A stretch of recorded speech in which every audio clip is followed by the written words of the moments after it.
നമ്മുടെ കരങ്ങളെ ദൈവസന്നിധിയിൽ ഒന്ന് ഉയർത്തിപ്പിടിച്ച് അല്പസമയങ്ങൾ നാം ദൈവത്തെ സ്തുതിക്കാനായിട്ട് പോകുകയാണ്. ഇപ്പൊ നിങ്ങൾ ഉയർത്തേണ്ട കാര്യം ഞാൻ പറഞ്ഞതിന് ശേഷം ഉയർത്തിയാൽ മതി. ഹല്ലേലൂയ. ഈ കരങ്ങൾ ദൈവത്തിലേക്ക് ഉയർത്തുന്നതിന് ഒത്തിരി അർത്ഥങ്ങളുണ്ട്, ഒത്തിരി അർത്ഥങ്ങൾ. ചില സഭകളിൽ ഞാൻ അനേക വർഷങ്ങളായി സഭയുടെ ശുശ്രൂഷകനായി ഇരിക്കുന്നതുകൊണ്ട് എനിക്കറിയാം, കരങ്ങളെ ഉയർത്തി ദൈവത്തെ സ്തുതിക്കാമെന്ന് പറഞ്ഞാൽ പലർക്കും ഒരു മടിയാ.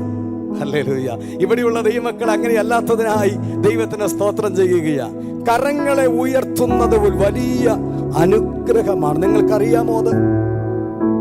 കരങ്ങൾ ഉയർത്തുമ്പോൾ നാം ദൈവസന്നിധിയിൽ കീഴടങ്ങുന്നു എന്നതിൻ്റെ ഒരു അടയാളമാണ്. ഒരു പോലീസ് ഓഫീസർ നമ്മുടെ അടുത്തേക്ക് വന്നിട്ട് ഗൺ ചൂണ്ടി ഹാൻഡ്സ് അപ്പ് എന്ന് പറഞ്ഞാൽ നമ്മുടെ ഇരുകരങ്ങളും ഉയർത്തും. ഞാൻ കീഴടങ്ങിയിരിക്കുന്നു എന്നതിൻ്റെ അർത്ഥം.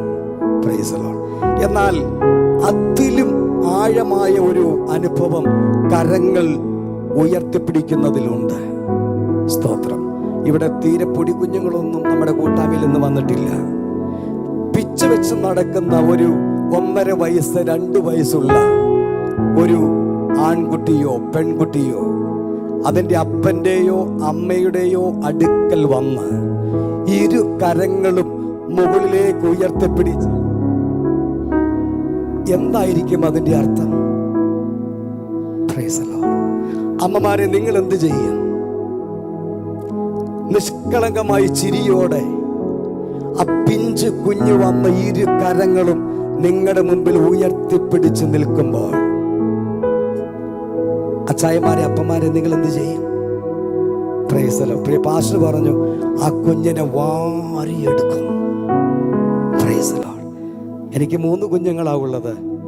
നിങ്ങളൊക്കെ മക്കളുള്ളവരാണല്ലോ. നിങ്ങൾക്കറിയാം, ആ പൊടിക്കുഞ്ഞ് വന്ന് ഇരു കരങ്ങളും ഉയർത്തിപ്പിടിച്ച് നിൽക്കുമ്പോൾ അതിനെ ചേർത്ത് പൊക്കിയെടുത്ത് എവിടെയെല്ലാം മുത്തം വെക്കാൻ കഴിയുമോ അവിടെയെല്ലാം ഉമ്മ വെച്ച് അതിനെ ആശ്ലേഷിക്കുന്ന ഒരു അനുഭവം നമ്മുടെ ഹൃദയത്തിലുണ്ട്. തീർന്നില്ല.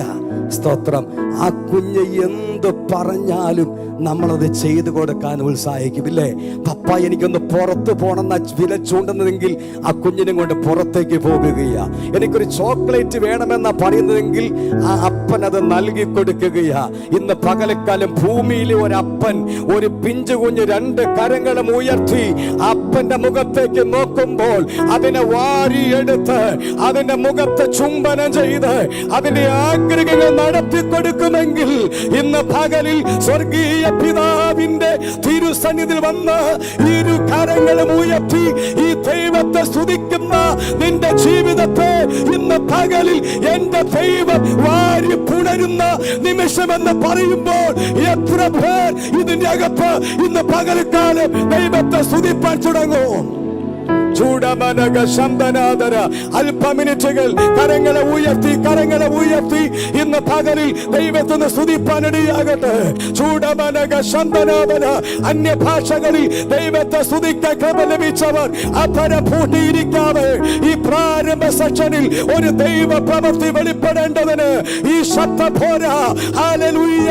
ശബ്ദമുയർത്തി ഇന്ന് പകലിൽ ദൈവത്തെ സ്തുതിക്കട്ടെ. ദൈവം ഇതിന്റെ നടുവിൽ നടക്കൊള്ളുകയാ. നിന്നെ ഒന്ന് എടുത്തുയർത്താൻ, നിന്റെ ആവശ്യങ്ങളിൽ ഇടപെടാൻ ഇന്ന് പകലിൽ എന്റെ ദൈവത്തിന്റെ സാന്നിധ്യം ഇതിന്റെ അകത്ത് ശക്തമായി വ്യാപരിക്കുകയാ.